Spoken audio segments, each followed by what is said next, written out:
Bu kishi aytibdilarki, o'sha mahbubdan kelgan hamma narsa mahbub bo'lish kerak, lekin nimaga biz mahzun bo'lib qolamiz? Ozgina kasallik kelsa ham tushkunlikka tushamiz. Nimaga ozgina pulimiz yo'qolsa ham o'zimizni yo'qotib qo'yamiz?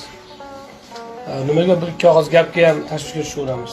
Desa aytibdilarki, qalblar topadigan, qalblarda uchraydigan g'am, tashvishlar va mahzunliklar nimadan desang, bu Alloh subhanahu va taoloning ko'rish yo'qligidan dedi.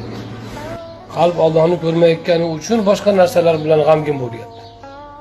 Agar Allohni ko'rib turganda edi, qalb, albatta ko'z ko'rmaydi, ammo qalb Allohni ko'rib turganda edi, u boshqa narsalardan tashvish chekmasdi.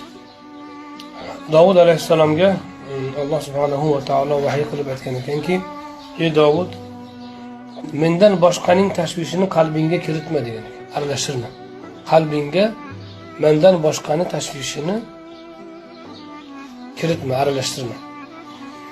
Agar shunday qilsang, ruhoniylik halovati ketib qoladi, kamayib qoladi. Ey Davud, men ruhoniylarning qalblarining chirog'iman. Kimniki qalbini chirog'i men bo'lsam, u hech qachon g'am ko'rmaydi. Bandalarimdan meni istaganim ular ruhoniy bo'lishlaridir.